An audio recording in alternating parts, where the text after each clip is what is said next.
રામ જય શ્રી કૃષ્ણ જય વસરાજ ઘણા વાગે 12:30 જેવું થયું અને આજ હે દહામાનું વ્રત એટલે દહાઈનો દોરો અમારી ભાષામાં કહીએ કે દહાઈનો દોરો હે આજ ત્રીજનો કાલે બીજ હતી ને આજ છે ત્રીજ તો આજ ત્રીજનો દહાઈનો દોરો હોય ને આજ તો પવન ફૂલ એટલે ફૂલ પવન હે વાવડો હે તે મેં ગયો ગો આજ ઢાકલું ને અને આજ જરાક ઉઘાડ થયો કાલુનો તો કાલે જાડા મોટા હરવડા આવતા હતા અને આજ ત્યાં ઉઘાડ થયો અને આજ ખાસ એક અમારા તબેલાને ખાસ એટલે ખાસ મોટી ભી જે વ્યાણી હતી ને છેલ્લે જબર નહોતી જાફરી બહુ મોટી ભી એ હે ને બિસારી પાણીમાં નાખી હતી ને એ ભી વહી ગઈ ભગવાન પડખે એટલે એ વાતનું તો ખૂબ જ મોટું દુઃખ છે અને કાં કે એ દુઃખ તો જીરવાયું હોય યાદ કે કંઈ ભીને કંઈ તકલીફ જ નહોતી ને ખબર નહીં કામ થયું હોય ડૉક્ટરનું કહેવું તો એવું છે કે એની હે ને રસી થઈ ગયા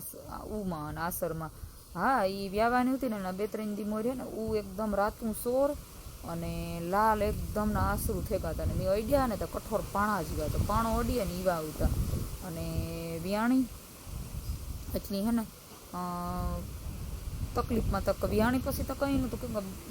બહુ હે ને ખાતી નહોતી બહુ કરે ને તો મૂજ નહોતી ખાતી એક દી સુધી જાડું મોટું વ્યાણી તે ખાધું પારવું અને પછી કંઈ ન ખાતી અને બીજું તો કાં કે ખાતું ન હોય એટલે કંઈ ભીમોની તો ન નડે 8-10 દી સુધી ખાય નહીં કે 15 દી ન ખાય એની કંઈ તકલીફ ન થાય તો આને તો ખબર નહીં કાં થયું હોય એટલે અસલ વ્યાજમ થેગું પારું હરખું કાયદેસર જર પડી ગઈ અને ઉને લીધે જ એવું થેગું કે હે ને હા લાલ સોર જેવું થેગું ને પાણા આસરું એટલે એમાંથી કંઈ અને પછી તકલીફ તો વધતી જ જાય ખાતી નહોતી અને કામ તકલીફ હોય ડૉક્ટરનું તો કહેવું એ છે કે આસરમાં ઉમાન પોરું થઈ ગયા પણ એ રિપોર્ટને કરવા દીધો તો એવું આવે તો ખબર પડે તો કાં કે ભીંજ તો વહી ગઈ અને ઘરની નળિયું તેલ ને એવું તો પીવતા અજમાની ધવાડી ને એવું બધું આપણે થાઈ દેહી ઉપચાર કરતા ને દવા તો પૂરી કરી જ લીધી હતી પહેલે જ દી દવા કરી લીધી હતી પણ હે ને કોઈ દવાઈ પણ ગણ ન કરી કંઈ એ ભાગની વાત છે ને કે સારી કિંમતમાં મગાવી ગઈ હતી ભીં બહુ સારી કિંમતમાં 2 દી મોરે જ મગાવી ગઈ હતી પણ આપણે કાં માણસની તો લાલચ હોય અને બીજું કે સારું ઢોર હોય એટલે એ થાય કે આપણે લે નહીં હગી આવું ઢોર એટલે પછી બહુ કંઈ ખાસ વેચવાની ગણિત નહોતી રાખવાની ગણિત હતી ને વેચવાની ગણિત હતી સારી કિંમત આવે ને તો વેચવી હતી મારું તો કહેવાનું એવું હતું કે સારું દૂધ તો કરતી હતી ઈવા દૂધવાળી ને ઈવા ઉવાળી ઈવા બાવલાવાળી મેં ભી હજુ સુધી કોઈ દી જોઈ નહોતી એ તો વિડીયામાં આગળ તમે વ્યાજમનો વિડીયો નાખ્યો હતી જોતા હે પણ રિયાલિટીમાં તો કાંઈ કે મોબાઈલમાં દેખાય ને એનાથી આપણે સાંભી રૂબરૂ વધારે ખબર પડે એટલે બાવલું બહુ જ મોટું ને આસરું જરાક કઠોર હતા કઠોર કરે ને કાંઈ કે આ તકલીફ એ મને તો ખબર ન હોય કંઈ કે આવું એ ફેણી ને આસરું તો પાણા ન કરે કંઈ ભીહું આસરું પાણા ન હોય વ્યાજમવાળું ઢોર હોય ને તો હા પોસું હોય રૂ જેવું બાકી આને તો પાણા એટલી તકલીફ એ છે થોડી ઘણી આગળથી પણ આ વ્યાય પછી દોઈએ તો જ ખબર પડે ને બીજું તો ભાગની વાત થાય ને માગની વાત થાય ભાગમાં નહીં હોય એટલે આવો પ્રશ્ન બને ગયો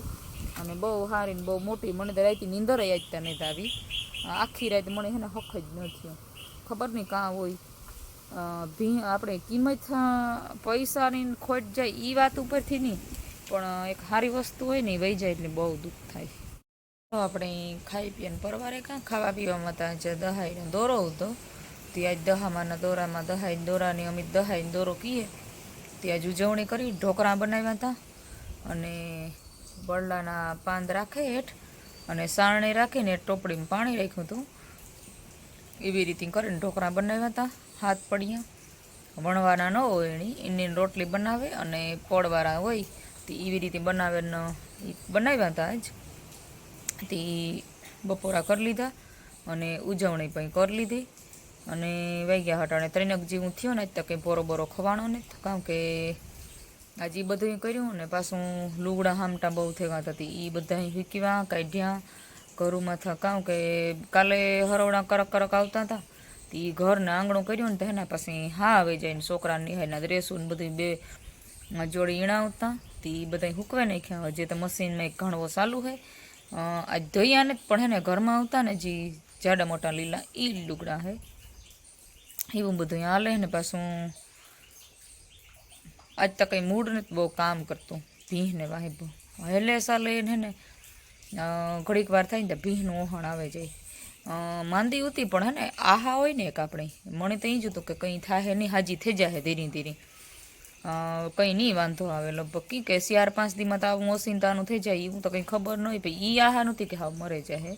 મને એ કે ધીરે ધીરે સારી થઈ જાય. અને ઓસિંતાનું પછી આ બધું થયું ને એટલી બહુ જ સાંભળે કે બહુ સારી પી હતી ને એટલી ઘણી ઘણી બહુ સાંભળ્યા રાખે.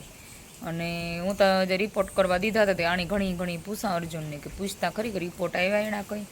કામ હે કામ નહીં, પણ એ તો કામ થાય પણ તોય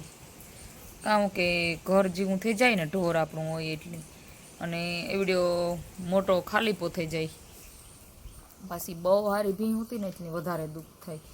એક ભી હતી હતી એ માંદી થઈ હતી, એ હાવ ઢીંઢું ઢહળતી હતી કેટલા દી 4-5 દી દોઈ નહીં, એટલે એ અટાણે હાવ ઘોડા જેવી થઈ ગઈ. પણ કહેવાય છે ને કે માગ ને ભાગ એ બધું ઉપરવાળાના હાથમાં હે, એ કંઈ આપણા હાથમાં નહીં.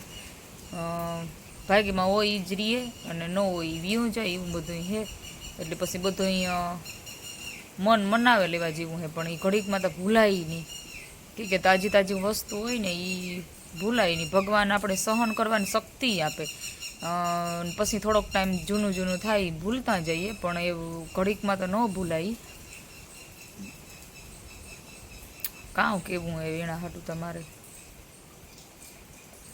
પછી એવું જે છે એ સ્વીકારી લેવાનું, બીજું તો કામ થાય. મને તો એ જ હતું કે કંઈ થાય નહીં ભીંની લગભગ કાં કે એક દી બાટલાને ચડાવ્યા ને તાર વધારે ઓલું થતું હતું, પાછું તાર રેડી થઈ ગઈ હતી પાણીમાં નાખી તાર અસલ તરતી હતી ને હરખું. મને તો કે હે ને થોડોક થાય ને ત્યાં રિપોર્ટને કરાવે ને કંઈક દવા કરી હોય ને પાછી વરે એક ઘરે ત્યાં બહુ મૂંઘીને સારી દવા કરી લીધી. હું કાં પાછી થોડીક રિપોર્ટ કરાવે ને દવા કરી હોય ને તે સારું થઈ જાય, પણ ન મેળાવ્યો. ને જુનાગઢ જાઉં તો જુનાગઢ કે આ જેવી સારવાર ન થાય. એવડો પલો પૂગવામાં ને પાછું ના જઈને ઘડીકમાં વારા આવે કે ન આવે તે કે એના કરતાં ઘેર હે ને આપણી હારા કુયા ના તેને મરવે હગીએ ન કોઈ વિચારતા એ જ મેં કહ્યું તું કે આણે જુનાગઢ લઈ જાવ ને, પણ કિસ્મતમાં ન હોય ને એટલે પછી કહું કે ભગવાન બધું એને ધાર્યું જ કરતો હોય ને, ભગવાનનું ધાર્યું જ થાય, આપણું ધાર્યું તો કંઈ થતું નથી. કે રાંધેલ ભાણામાં તૈયાર હોય આપણી થારી, પણ એ આપણા ભાગની ન હોય તો ઢોરાઈ જાય ને હેઠું. ગમે એવું પકવાન બનાવ્યું હોય ને આપણા કિસ્મતનું ન હોય તો એ ઢોરાઈ જાય ને આપણા હાથમાં. તો એવું બધું અહીંયા હે કે આ હતું અમારા એક થારીમાંથી ઢોરાઈ ગયું એના જેવું જ થયું. હા એવી રીતે થયું એ થયું. અને આગળ આગળ એવું પછી ધ્યાન તો રાખીએ તો કાં આવે થવાનું હોય થવાનું જાય. પછી એવું થોડુંક વધારે ઓલું થાય. હારી ભી હતી ને એટલે મને બહુ ઓલું થાય, દુઃખ બહુ થાય ને અફસોસ થાય, પણ અફસોસ તો કંઈ કર્યા જેવું જ નહીં. ભીહુંની 15-20 દી સુધી નથી ખાતી હોય ને ભીહું એ પણ સારી જીવે જાય. એવા દાખલા છે ઘણા બધા કે 15-20 દી ન ખાધું હોય એ પણ નાણે તો 5-6 દી વ્યાજમ પડ્યું ને ખાવું મૂક્યું પાછું મોજ ન માર્યું ખાવામાં. ભૂખની દવા ને હું તો મારે હાથથી ગરવું ને તેલ ને એ બધું હાથથી આપણે એ કે ઓહળિયા નજમાની ધવાડી એવી તો ફૂલ, તો પછી કંઈ કારી કામ ન લાગી એમાં. આવું બધું હે. તો હાલો પછી વિડીયાનો એન્ડ આજ કરીએ કે બહુ કંઈ મગજ નથી હાલતું આજ ત્યાં ભીંને વાહે. તો હાલો પાછા મળીએ પાછા નેક્સ્ટ વિડીયોમાં. તમને અમારા વિડીયો ગમે તો લાઈક શેર સબસ્ક્રાઈબ કરવાનું બિલકુલ ભૂલતા નહીં.